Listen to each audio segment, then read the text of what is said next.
ఇక ఏపీ శాసనమండలి సమావేశాలు ప్రారంభమయ్యాయి. లైవ్ లో చూద్దాం.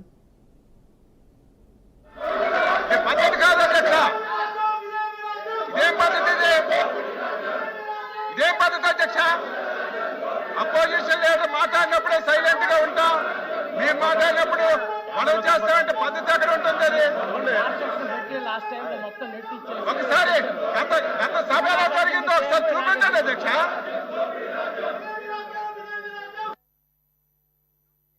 The house is adjourned for 5 minutes.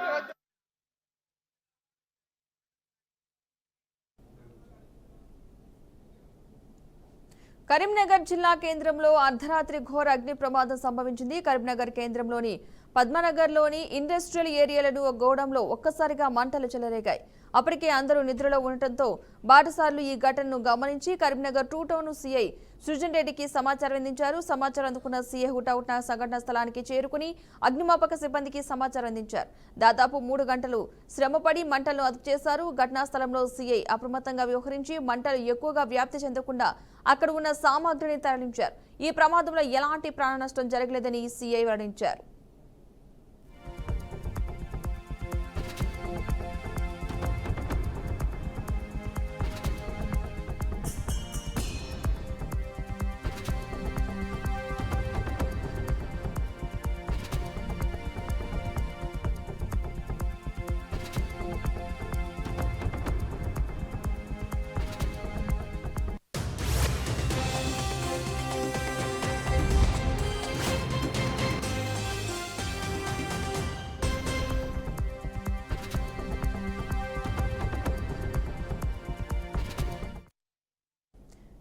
Karimnagar జిల్లా కేంద్రంలో అర్ధరాత్రి ఘోర అగ్ని ప్రమాదం సంభవించింది. కరీంనగర్ కేంద్రంలోని పద్మనగర్లోని ఇండస్ట్రియల్ ఏరియాలను గోడంలో ఒక్కసారిగా మంటలు చెలరేగాయి. అప్పటికే అందరూ నిద్రలో ఉండటంతో బాటసార్లు ఈ ఘటనను గమనించి కరీంనగర్ 2 టౌన్ సీఐ సృజన్ రెడ్డికి సమాచారం అందించారు. సమాచారం అందుకున్న సీఐ హుటాహుటిన సంఘటనా స్థలానికి చేరుకుని అగ్నిమాపక సిబ్బందికి సమాచారం అందించారు. దాదాపు 3 గంటల పాటు శ్రమపడి మంటలను అదుపు చేశారు. ఘటనా స్థలంలో సీఐ అప్రమత్తంగా వ్యవహరించి మంటలు ఎక్కువగా వ్యాప్తి చెందకుండా అక్కడ ఉన్న సామాగ్రిని తరలించారు. ఈ ప్రమాదంలో ఎలాంటి ప్రాణ నష్టం జరగలేదని సీఐ వెల్లడించారు.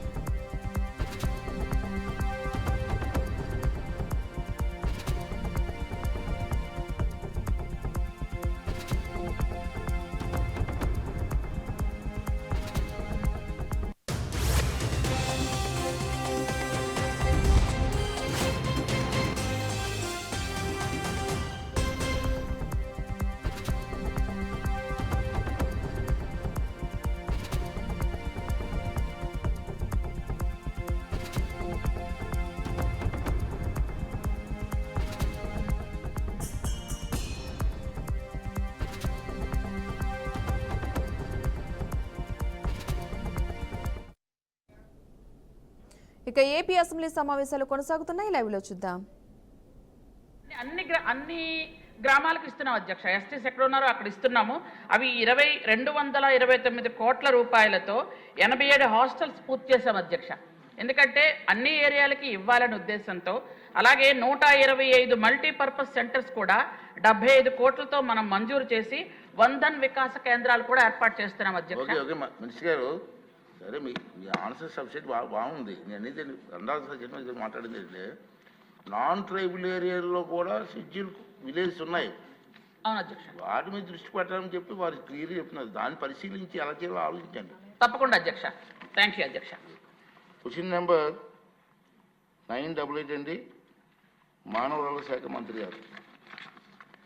అధ్యక్ష, మొదటి ప్రశ్నకి సమాధానం, రాష్ట్రంలో గ్రంథాలయ అభివృద్ధి కోసం తీసుకున్న చర్యలు అనుబంధంలో ఇవ్వటమైంది. రెండో ప్రశ్నకి సమాధానం, స్థానిక సంస్థలు వసూలు చేసిన గ్రంథాలయ పన్నును సంబంధిత జిల్లా గ్రంథాలయ సంస్థల ఖాతాలో పార్షల్ మాత్రమే జమ చేయడం జరిగింది. మూడో ప్రశ్నకి సమాధానం, ఆర్థిక శాఖ, పంచాయతీరాజ్, గ్రామీణాభివృద్ధి శాఖ మరియు మున్సిపల్ పరిపాలన అండ్ పట్టణ అభివృద్ధి శాఖ సేకరించిన మొత్తం గ్రంథాలయ పన్నును ఎటువంటి జాప్యం లేకుండా సంబంధిత జిల్లా గ్రంథాలయ సంస్థల ఖాతాలో క్రమం తప్పకుండా జమ చేయాలని ఆదేశించడం. బుద్ధిప్రసాద్ గారు. అధ్యక్ష, జ్ఞాన భాండాగారాలైన గ్రంథాలయాల గురించి ఈ సభలో ప్రస్తావించే అవకాశం ఇచ్చినందుకు ముందుగా తమకు కృతజ్ఞతలు తెలియజేసుకుంటున్నాను.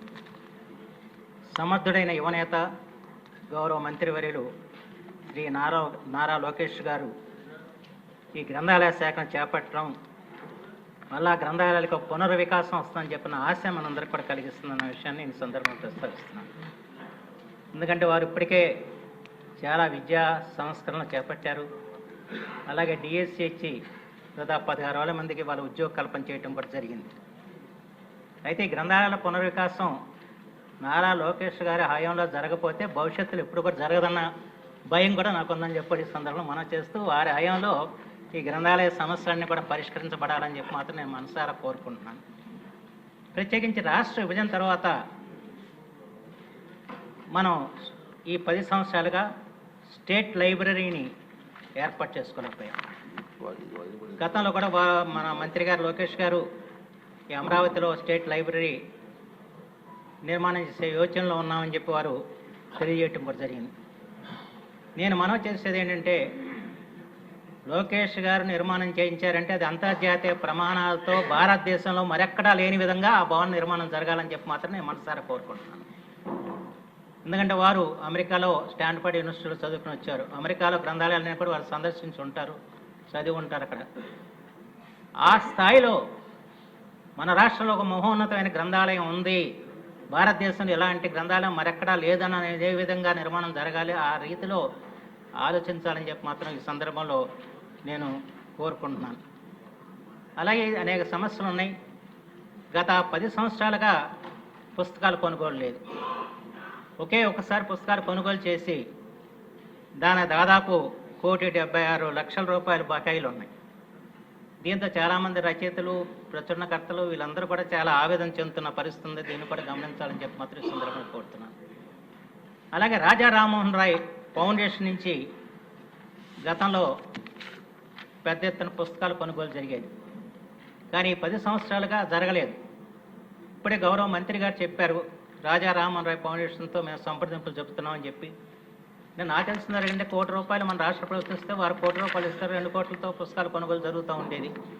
అంచేత రాజా రామ్మోహన్ రాయ్ ఫౌండేషన్తో వారు మాట్లాడి ఈ సంవత్సరం తప్పనిసరిగా రాజా రామ్మోహన్ రాయ్ ఫౌండేషన్ నుంచి పుస్తకాలు కొనుగోలు చేసే కార్యక్రమం చేయాలని చెప్పి కూడా ఈ సందర్భంలో నేను మనవి చేస్తున్నాను. అలాగే స్థానిక సంస్థల నుండి దాదాపు 8% మనం సెస్ గ్రంథాలయ కోసం వసూలు చేస్తున్నాం, కానీ అవి ఎంతవరకు జమ అవుతున్నాయో తెలియట్లేదు. నాకు తెలిసినంతవరకు దాదాపు 544 కోట్ల రూపాయలు ఈ సెస్ బకాయి ఉందన్నది తెలుస్తుంది.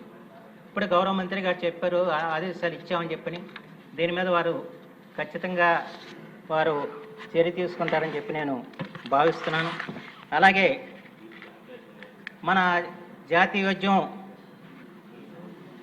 పాటుగా మన గ్రంథాలయోద్యమం సాగిన సంగతి తమకు తెలుసు. జాతీయోద్యమానికి తెలుగు జాతిని సమాయత్తం చేసింది గ్రంథాలయోద్యమం. అలాగే ప్రజల్లో సంపూర్ణ వ్యక్తిత్వ వికాసానికి గ్రంథాలయోద్యమం దోహదపడింది. ఆ సందర్భంలో ఎంతోమంది గ్రంథాలయాల స్థాపనకి దోహదపడ్డారు. ఈనాటి కూడా చాలా ప్రాచీనమైన ప్రైవేటు గ్రంథాలయాలు ఇవాళ ఇప్పుడు నడపడుతున్న, ఉదాహరణకి వేటపాలెంలో కానివ్వండి, లేకపోతే గుంటూరు అన్నమయ్య లైబ్రరీ కానివ్వండి, కడపలో బ్రౌన్ లైబ్రరీ కానివ్వండి, విజయవాడ హరిసర్వోత్తమ గ్రంథాలయం కానీ ఇలాంటి అనేక గ్రంథాలయాలు ఇవాళ ఉన్నాయి పాతవి. వాళ్ళకు కూడా మనం ఆర్థిక సహకారం అందించే కార్యక్రమం చేసి ఆ గ్రంథాలయాన్ని నిలబెట్టే ప్రయత్నం కూడా ఖచ్చితంగా చేయాల్సిన అవసరం ఉందని చెప్పి మాత్రం మనం చేస్తున్నాం. గతంలో ఇదే శాఖని చంద్రబాబు గారు నిర్వహించారు.